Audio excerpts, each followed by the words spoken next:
I've visited the state institutions for the mentally retarded, and I think particularly at Willowbrook that we have a situation that borders on a snake pit, and that the children live in filth, that many of our fellow citizens are suffering tremendously because lack of attention, lack of imagination, lack of adequate manpower.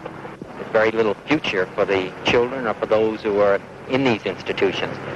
Both need a tremendous overhauling. I'm not saying that those who are the attendants there or the ones that run the institution are at fault. I think all of us are at fault. And I think it's just it's long overdue that something be done about it.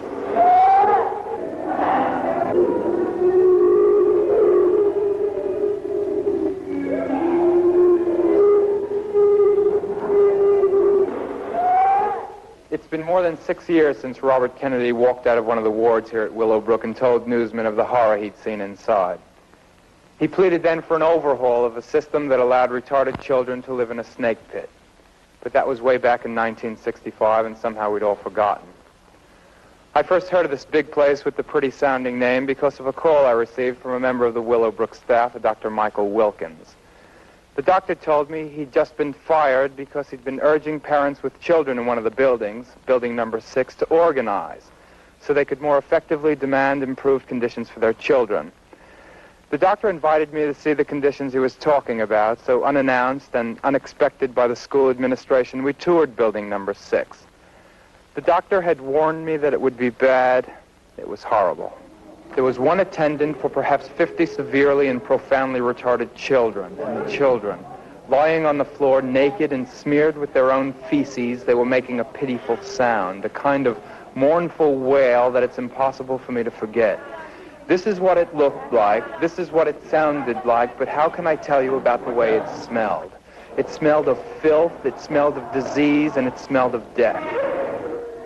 We've just seen something that's probably the most horrible thing I've ever seen in my life. Is that typical of ward life? Yes, there are 5,300 patients at Willowbrook, which is the largest institution for the mentally retarded in the world. The ones that we saw were the most severely and profoundly retarded. There are thousands there like that, not going to school, sitting on the ward all day, not being talked to by anyone, only 1 or 2 or 3 people to take care of 70 people on the ward, sharing the same toilet, contracting the same diseases together. 100% of patients at Willowbrook contract hepatitis within 6 months of being in the institution. Most patients at some time in their life have parasites. The incidence of pneumonias is greater than any other group of people that I think exist in this country. Trauma is severe because these patients are left together on a ward, 70 retarded people, basically unattended, fighting for a small scrap of paper on the floor to play with, fighting for the attention of the attendants who are overworked, trying to clean them, feed them, clothe them, and if possible pay a little attention to them and work with them and develop their intelligence. But what in fact happens is that they go downhill. 2 days after our first unofficial visit, a camera crew was given an authorized tour of the facility. While unannounced, we'd found the children naked and basically unattended. They were shown kids who were fully clothed and generously attended. It was to ensure that this sudden improvement in the quality of life was permanent that we returned without the knowledge of the school administration and through a back door. It was the first day all over again. For these people, life is just 1 hour after another of looking at the floor. There's no training going on here. Can the children be trained? Yes, every child can be trained. You know, these kids, there's no effort. We don't know what these kids are capable of doing. Some training programs go on at Willowbrook, but the state provides a bare minimum, just enough so that they can call this place a school. The state, clearly these kids aren't getting any training. I mean, I don't think I even have to say that. They're just sitting here on the ward. These are the hours during which they should be in school, and they're not. What ward is this now? This is building 27.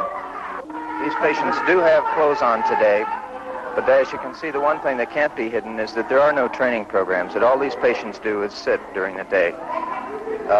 They're not kept occupied Their life is just hours and hours of endless nothing to do, no one to talk to, no expectations, just an endless life of misery and filth.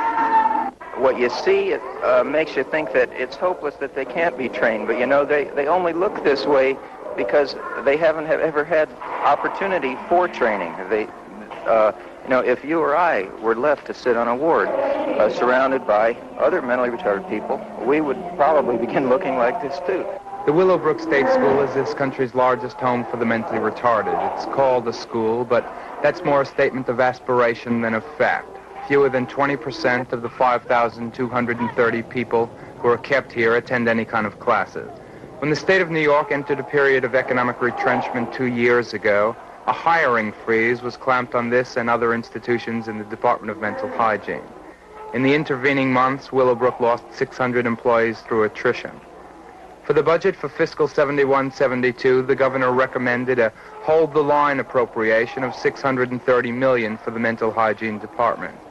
The legislature, seeking to trim the waste and fat from the budget, cut it down to about $600 million. Then the governor decided that even $600 million was too much and cut it even further, all the way down to $580 million. Willowbrook lost another 200 employees, and a situation that 2 years ago was bad became hopeless. The attendants tried to care for their wards, but were simply overwhelmed. The attendant-to-patient ratio, which should be about 4 to 1, dropped to 30 or 40 to 1, and the average feeding time per patient, which should be 20 or 30 minutes, went down to 2 and 3 minutes. Many of the profoundly retarded children aren't capable of feeding themselves. In my building, we had no staff to train them in a systematic way to use utensils to feed themselves. That can be done, but what's necessary is to feed them. You take a bowl of food that you've made into a mush-like substance with a big spoon, and you ladle it out into their mouth. In the buildings where the kids can't feed themselves, there are so few attendants that there's only an average, it's been timed, 3 minutes per child per feeding. How much time would be needed to do a job adequately? The same amount of time that your children or my children would want to have to eat breakfast. What's the consequence of 3 minutes per meal per child? The consequence is death from pneumonia. North of the city, on the way to Bear Mountain, is a lovely-looking place called the Letchworth Village Rehabilitation Center.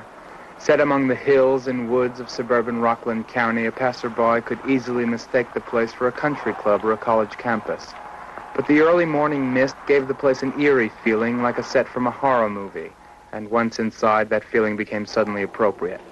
Congressman Mario Biaggi had planned an official tour of the facility for 10 o'clock in the morning, but by this time, wary of what I felt were attempts on the part of the Department of Mental Hygiene to make the situation look better than it really was, my camera crew and I got there 2 hours before that.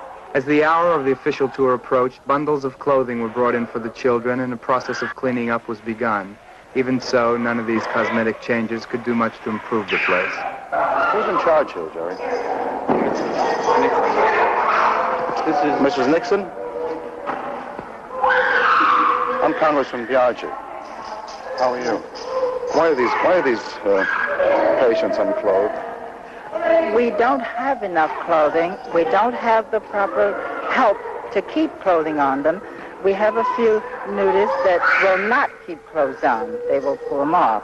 But most of all, we don't have the help to keep the kids properly dressed. You're talking about more money for the institution. Well, that we could use, because then we will have more help. How understaffed are you? Very understaffed. There are days we have 4 or 5 attendants to take care of 100. Condition in a very beautiful ground, very well-built buildings. Where inside we have housed the children of many of our citizens who are subjected to what appears to be the worst possible conditions I've ever seen in my life. I've visited penal institutions all over the country. I've visited hospitals all over the country. I've visited the worst brigs in the military. Nothing's like it. I've never seen anything like it. About 25% of the funding for Letchworth Village comes from the federal government, and one of the requirements for continued eligibility is that there be 80 square feet of space per patient. Here they get only 35 square feet. In the face of this terrible overcrowding, there was a ward there that stood empty because they hadn't the funds to hire the 38 people it would take to staff it. How can this be? Well, we need 38 additional positions, and we would be able to staff this area and reduce our overcrowding in overcrowded areas. That's a sin, my God, a sin. Well, we have submitted, and we're expecting that we might be getting them. And then we'll be able to reduce the overcrowding in certain areas.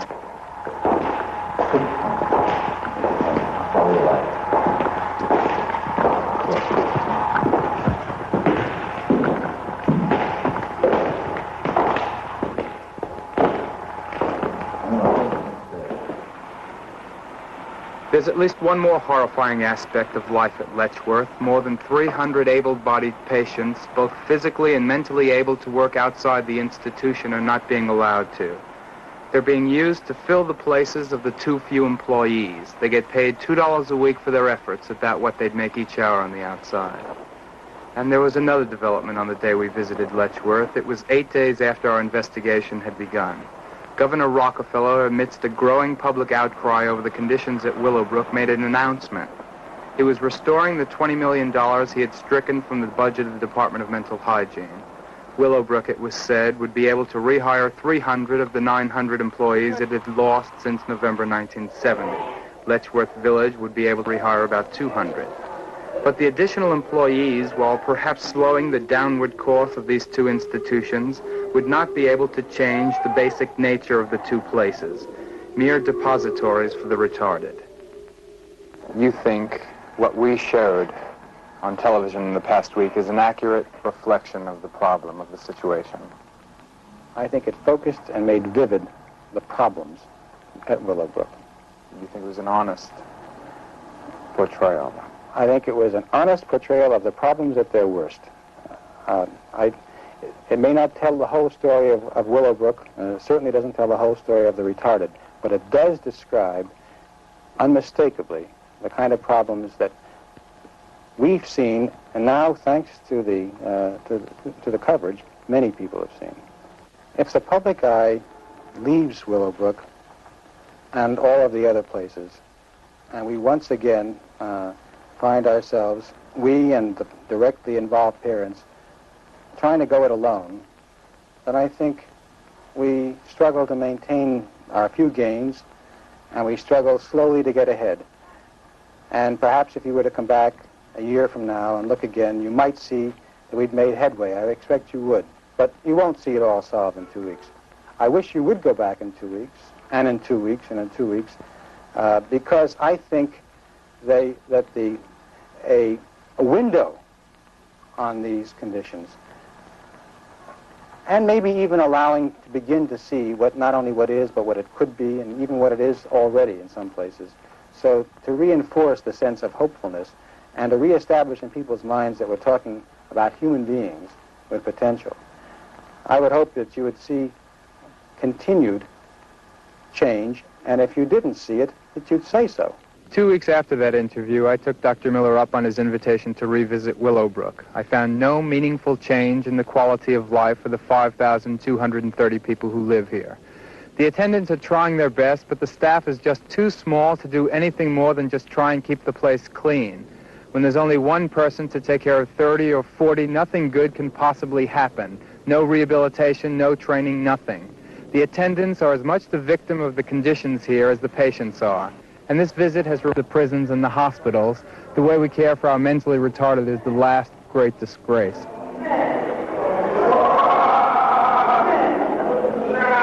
The story of Willowbrook and of Letchworth Village is a story of degradation. A real-life horror story of lack of attention, of filth, and of children living as animals live in uncivilized, inhuman existence. But our intention is not just to horrify, but also to demonstrate that it doesn't have to be that way. This is Children's Hospital in Los Angeles. It houses the Regional Center for the Mentally Retarded. The director of the program is Dr. Richard Koch.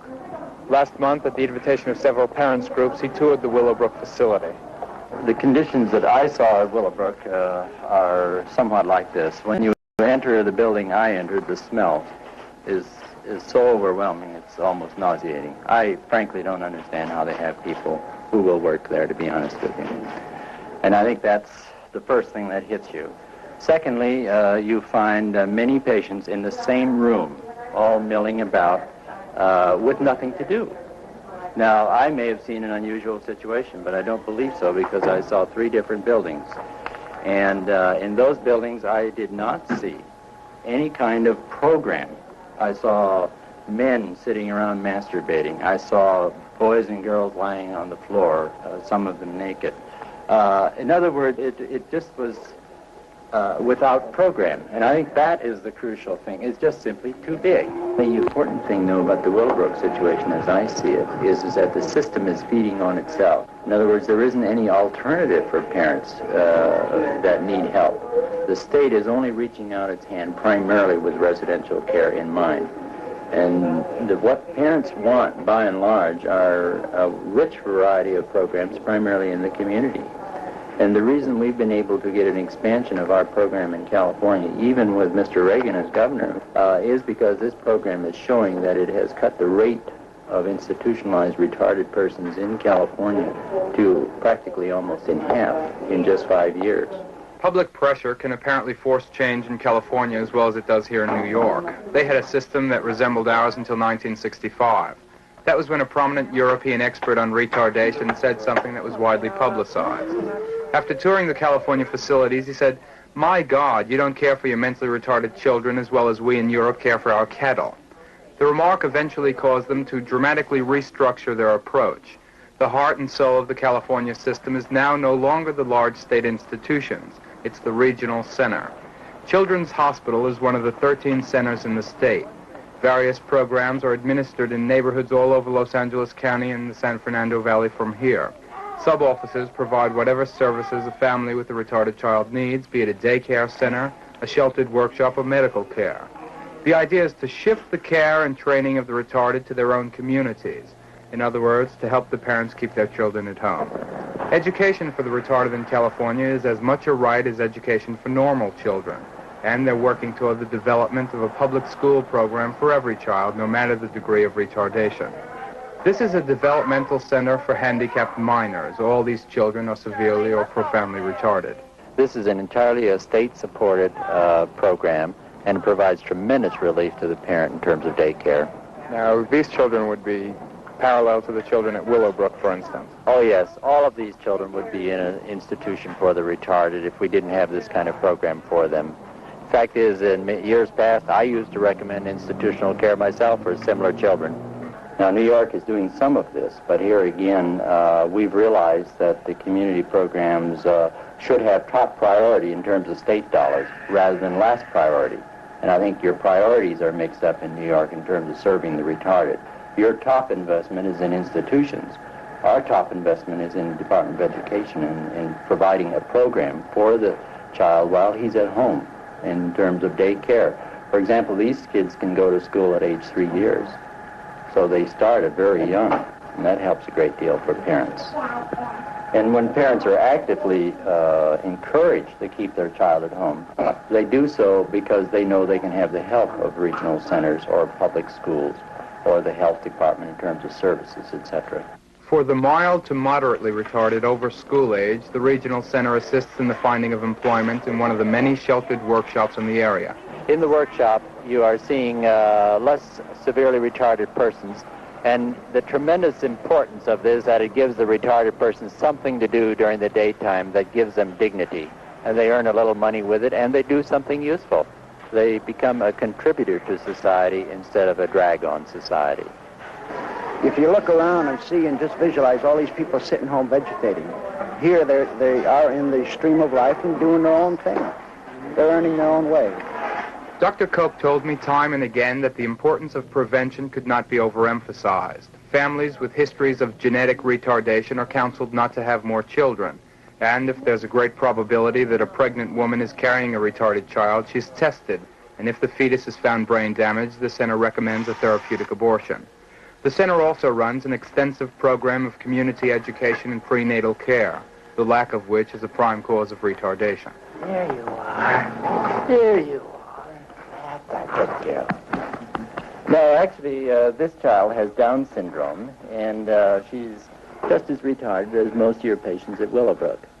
And we're helping this family to keep her at home, and the mother's doing a beautiful job on her. Hey! And the important thing is we're also providing genetic counseling to the family.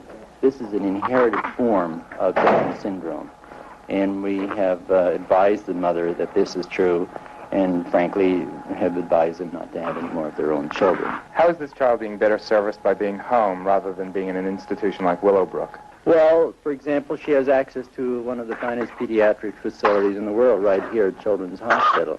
If she were in a state hospital, she wouldn't have access to this kind of a facility. How about parental care? Is that making a difference in this child? Parental care makes a difference in every child, even the very retarded person. If you could get that across to people, that retarded people are more normal than they are abnormal. They have feelings, love, hate, etc., just like normal people. The only thing is they simply don't think as fast as the normal person. How old is she? She's 2 years old. 2 years old? Right. What would be happening to her if she were in a place like Willowbrook? Well, frankly, probably nothing. But Dr. Koch admits that for some retarded, perhaps 1.5% to 3%, 24-hour residential care will always be necessary. And some California institutions, Fairview State and Orange County, for example, could be described in the most unflattering terms as smaller, cleaner Willowbrooks. But while Willowbrook has a large waiting list, the California institutions are being rapidly emptied. In 5 years, their total population is down from more than 14,000 to less than 10,000, and that number continues to go down. But even in the area of 24-hour residential care, they're moving to improve the quality of life. This is the Spastic Children's Foundation, a private organization that provides total care. It costs $14 a day for a child to live here. It costs the state of New York $21 a day to house a child in Willowbrook. And if the California parent can't afford the bill, the state contributes based on the family's ability to pay. This is an individualized program. Each child has a prescription for therapy, for academic training, for social adjustment, for feeding training, toilet training, every facet of his life that he needs help with.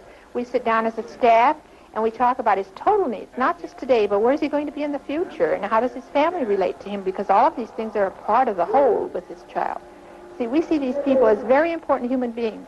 It's a 5-day resident program, so the child actually goes home for 2 days? Right, because we want the family to remain the controlling factor in this child's life presently.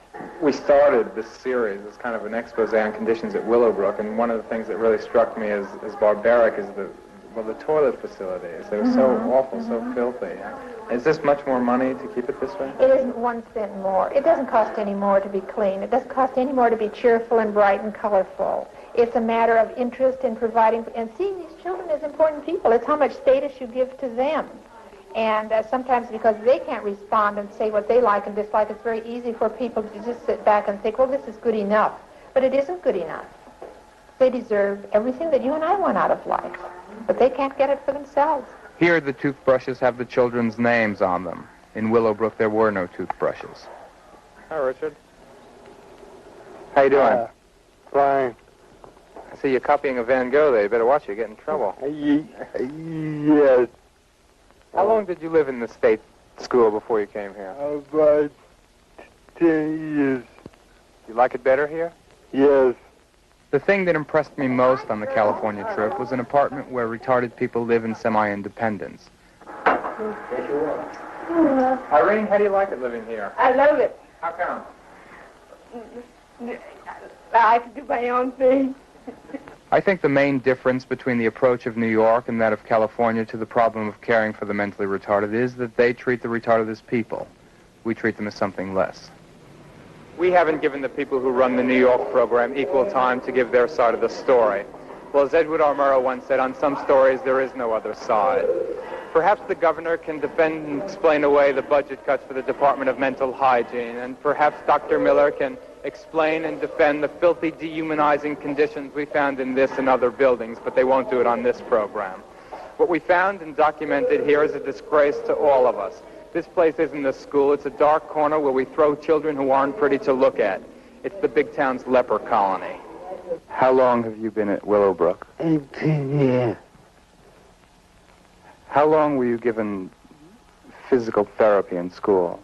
5 years. Are you still going to school? No. Why? I'm over over age. You're too old? Yes. Would you like to go back to school? Yes, I do. What would you want to learn if you went back to school? Bring up my reading more. Learn how to read? Right. How is it living on the ward that you live? Disgrace. Is it disgrace? Yes. Why? The conditions are getting worse every time they cut the budget more and more. But even Bernard, with his tragically eloquent plea for help, doesn't really understand that what Willowbrook needs isn't more money. More money would certainly help. At least the kids would have clothes and they'd be cleaner than they are now, but they'd still basically be human vegetables in a detention camp. What we need is a new approach. We have to change the way we care for our mentally retarded. We ask for change, we demand change. What you've seen here just doesn't have to be this way.